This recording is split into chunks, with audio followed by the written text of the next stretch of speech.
My butt is wet, and it's a wet wedgie. Ah!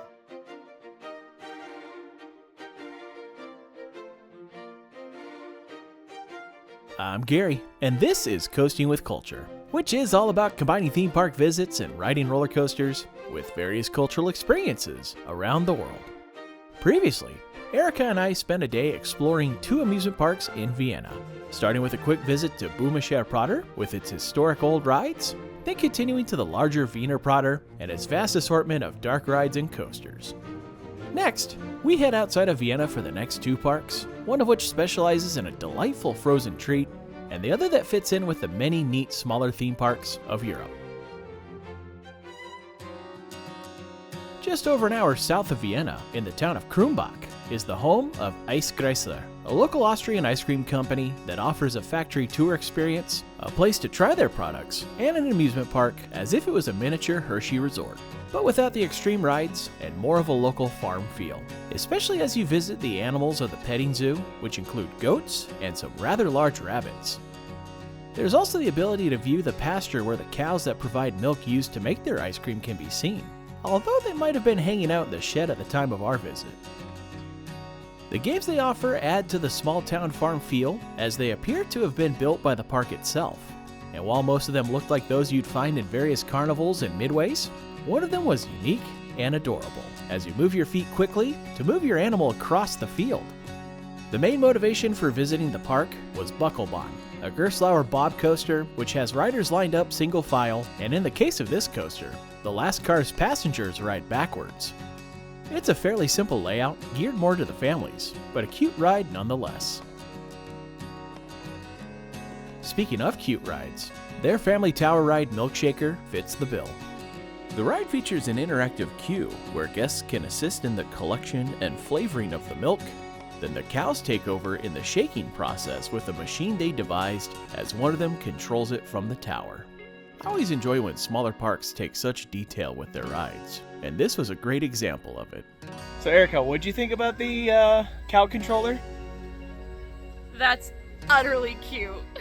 The Milkshaker sits near the top of the hill, which itself is an attraction as you're offered some nice views of the surrounding area. There's even a gazebo which has these plastic screens that share the direction and distance of their shops, as well as indicators that point out different peaks in the area and their respective heights. You can further enjoy the view from up top with some special spaces they offer, or one of the most scenic swing sets I've ever seen.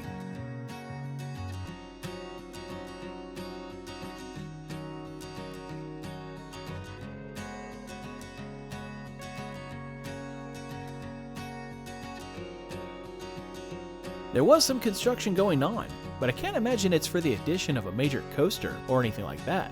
Rather, it seemed to be more likely they were adding on to their water play area, which had some adorable ice cream theming.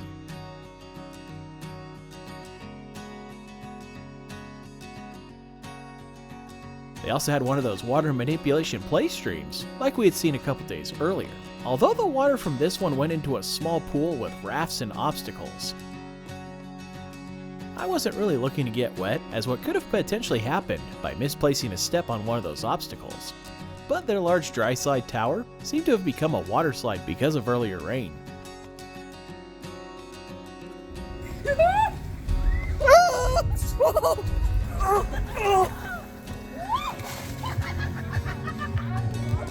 My butt is wet, and it's a wet wedgie. Ah! Before heading out, Erica and I had to try their ice cream, which is available in their shop that sits in the center of the complex, and they have a unique variety of flavors. I chose their Zotter chocolate and whiskey caramel, and all I have to say is that I was not disappointed.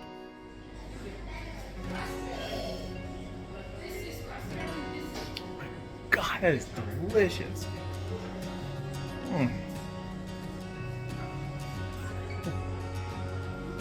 That is damn good ice cream.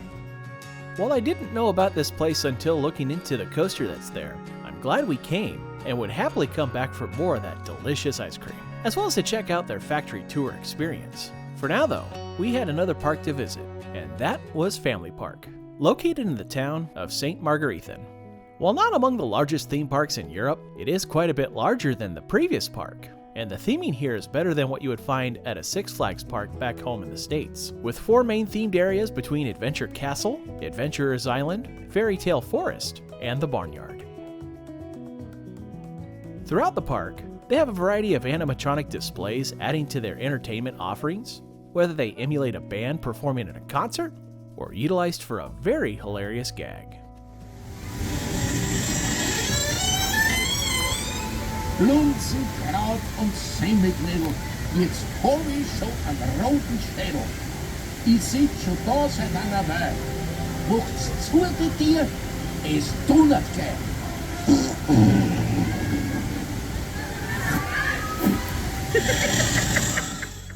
And like many great theme parks, there are rides to enjoy. The first of which was a first-time experience for Erica and I when we rode Alderflug. This is a larger version of the Sun Kid Butterfly. Some contend that it counts as a coaster because it essentially acts as a small shuttle, and others say it's too small and simplistic to count. But what I found most fascinating about it is the fact that riders act as the operators by pushing the button in the car to get it started. This is a credit? It's listed on our CDB. Oh, cool.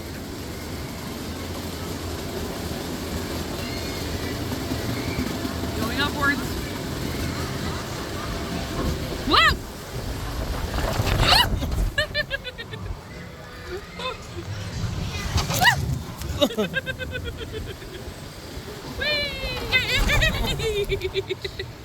Hair time! Woo! Woo!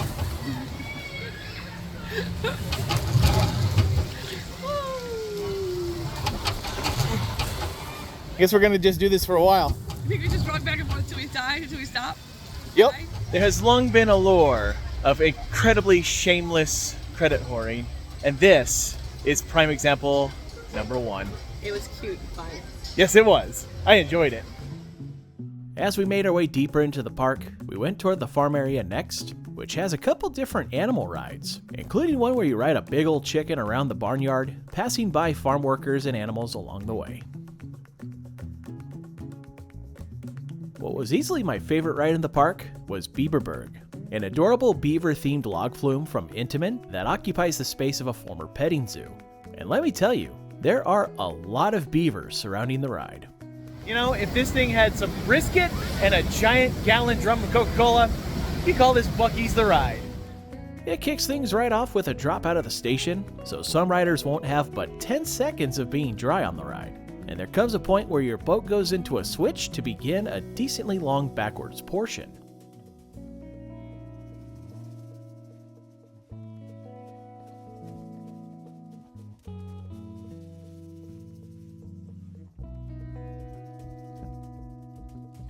And it doesn't go forward again until it hits the elevator lift that takes it to the top of the largest flume drop in all of Austria, which offers a bit of a camelback before hitting the big splash, which could hit unsuspecting future riders in the queue.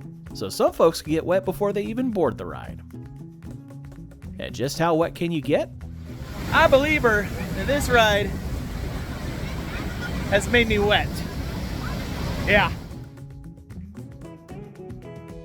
The other larger ride of the farm area is Rattenmühle, or Rat Mill in German. This custom Gerstlauer bobsled isn't nearly the size of its cousin from Prater the day before, but is more sprawled out and has several close interactions with park pathways and the queue. And it offers a fun ride thanks to its similar swooping turns and quick transitions.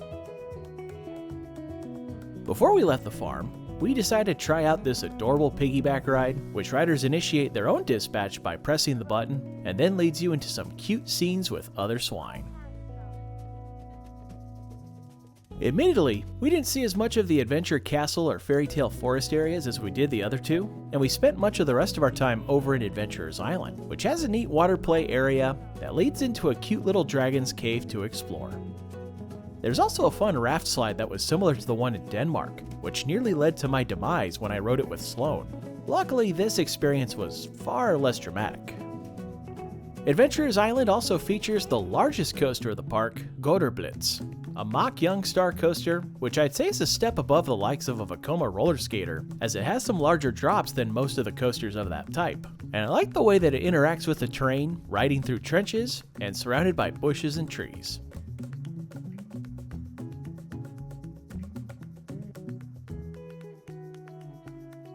There is a fourth coaster in the park called Hercules, which comes from Greissler.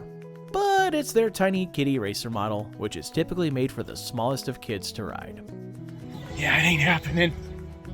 One of the most thrilling rides the park has to offer is Leonardo's Flugmaschine, a Greissler sky flyer that can be found at a number of parks where you flip the wings to get the wind to help you spin. And if you do it right, you can get some insane spinning. But this one stood out from others of its type because of the level of theming centered around the famed Italian inventor.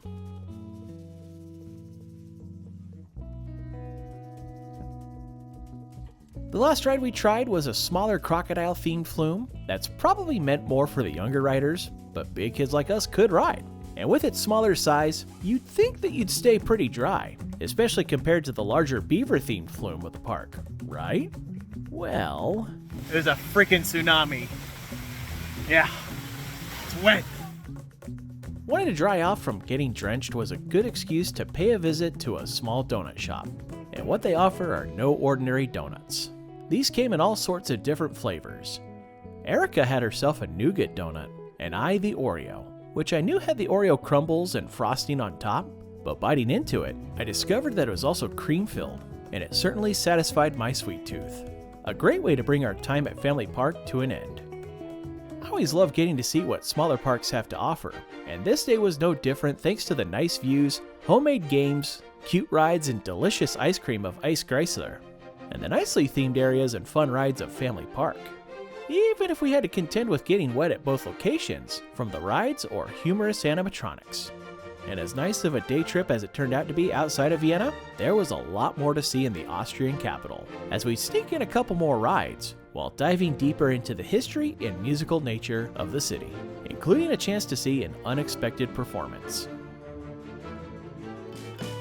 Thank you for watching this video from Coasting with Culture. If you enjoyed it, please give it a thumbs up and click on the subscribe button to see future videos here on YouTube, like these ones which you may enjoy as well. Additional content can be found at coastingwithculture.com, and you can also follow Coasting with Culture on various social media channels at CoastWCulture for announcements, previews, and updates. Thanks again for watching, and until next time, take care and safe travels.